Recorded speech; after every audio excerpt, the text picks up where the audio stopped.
Well, a very good morning. Great to be helping kick off World Government's Summit. It's good to have you here. President Karis, a little warmer than at home? Yeah, thank you very much for a warm welcome. And it's literally, back home it was minus 30 degrees Celsius. And here it's plus 20, so it's 50 degrees difference. So makes a change, yes. Well, we're delighted that you're here. And you are uniquely positioned to address what are the critical issues of the intersection of AI and geopolitics. Estonia may be a small country, but it is one, if not the most advanced digital societies, one of the most advanced digital governments in the world.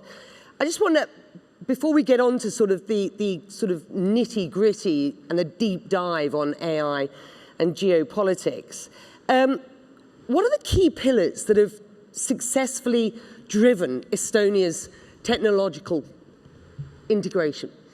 For us, it's like one of my ambassadors said, it's a cold coffee already. So we started in the 90s.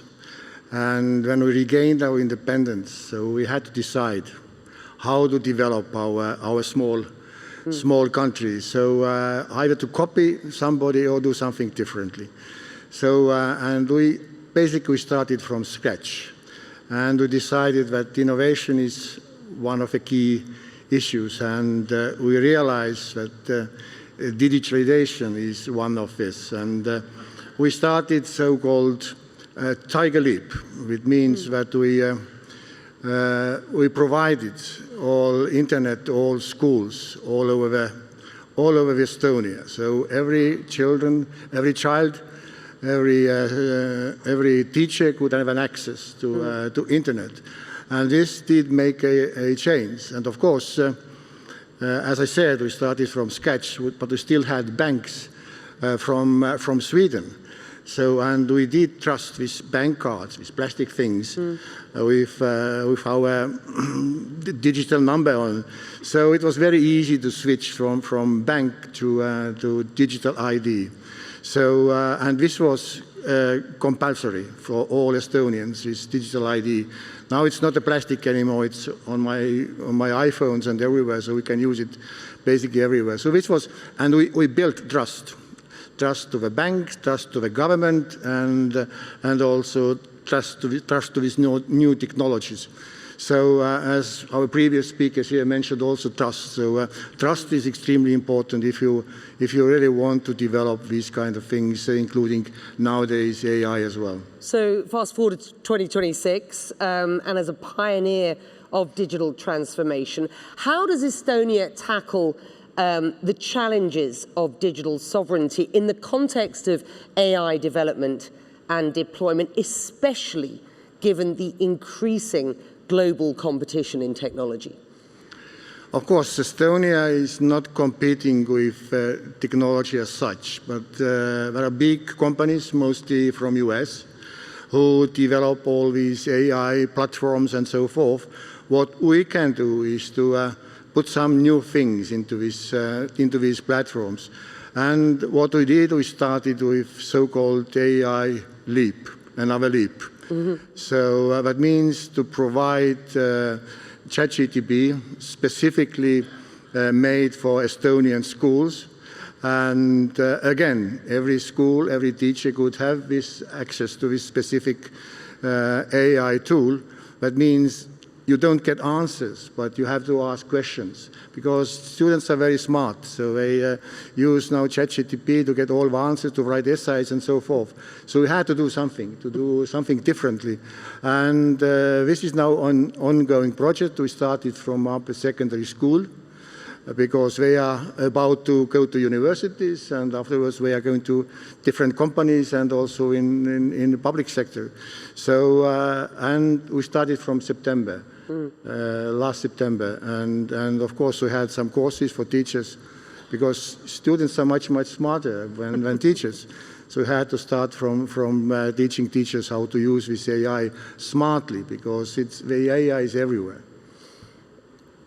Given the ongoing geopolitical tension. I just wonder what measures you are putting in place to ensure that Estonia's AI policies align with its very prescient national security interests at this point.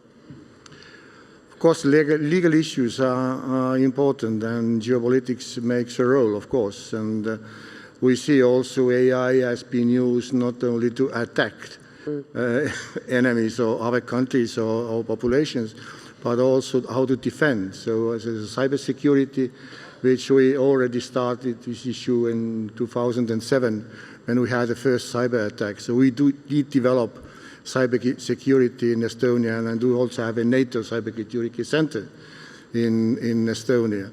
But also how to defend, because there are so many different things like misinformation and cybersecurity I mentioned already. So AI is a very good tool to use it. I mean, if Russia was to test NATO at this point, Estonia as a key frontline state and former Soviet republic is widely touted as a likely target, not least for cyber and intelligence disruption. And you have said that you have been victim of that over a series of attacks over the years. How big a threat is that to you at this point? I mean, cyber security or cyber attacks are everywhere these days. It's not only a neighboring country. Yes, we were the first, and we realized it's also part of a modern war. So we had to defend ourselves. But we are next door to Russia, but doesn't mean that we are first to attack, because we are a member of NATO. We are also a member of the European Union. But the whole Europe, and not only Europe, is neighbor of Russia. So these modern missiles, they travel very far. I mean, from Russia to Lisbon, if you want. So we all have to defend ourselves, and that's why we also build defense, not only being a member of alliance, but we put 5% on defense these days and encourage also other European countries to do the same.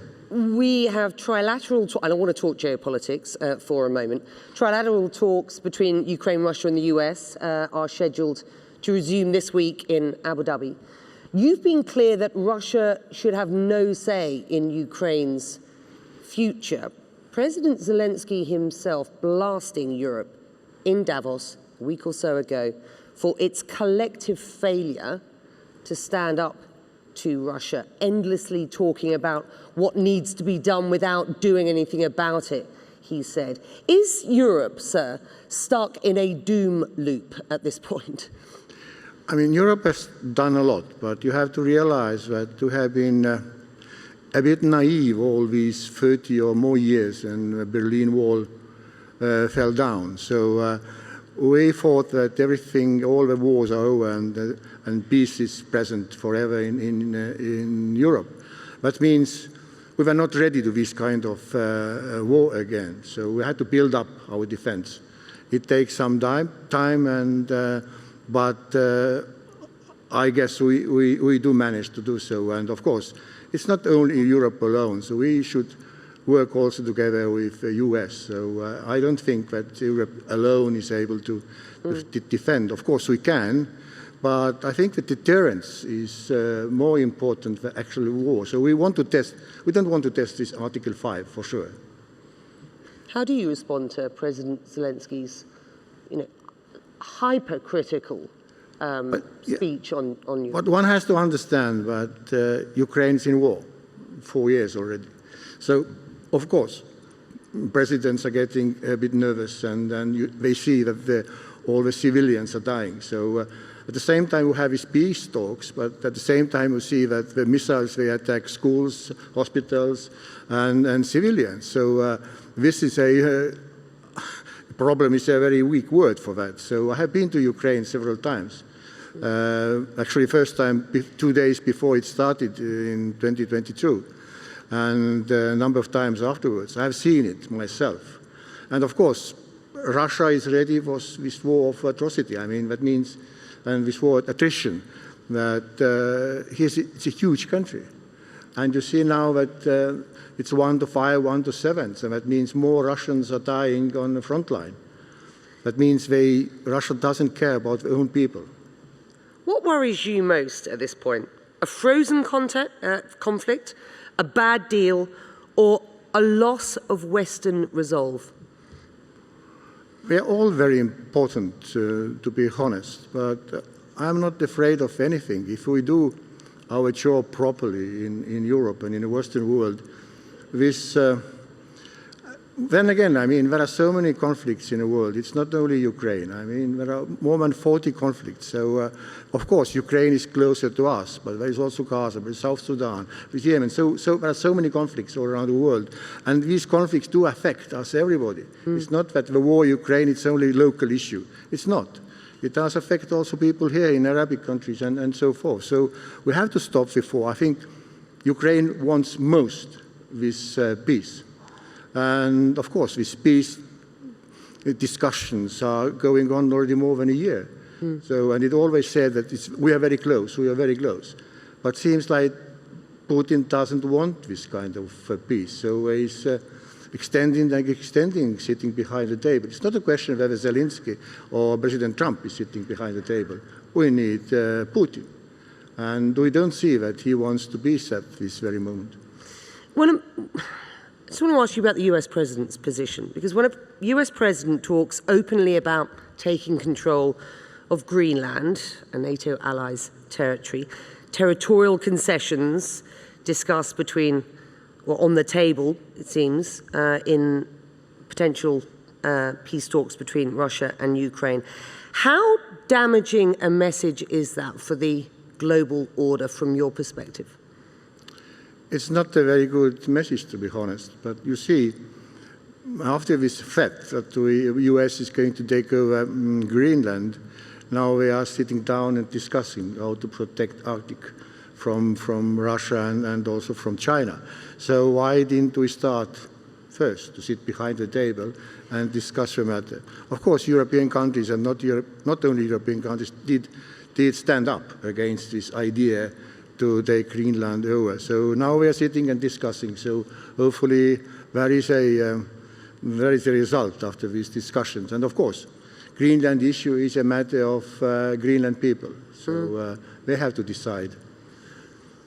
Estonia, as I understand it, is analysing the feasibility of reducing its reliance on US tech companies such as Microsoft and Google and Amazon in public sector IT systems. And given your deep technological integration, your pioneering position in terms of digitization, what's the thinking behind that push?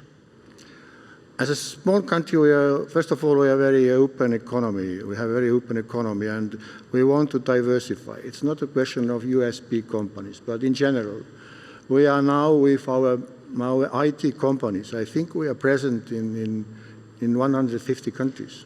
So it's quite a big number for a small country. So it is important, and using AI as well. And I know Estonian company is using only AI to have contracts between companies. So no person is involved, no lawyer is involved, because it's a standard procedure and AI can do that. So, and these kind of things I guess we are very good at.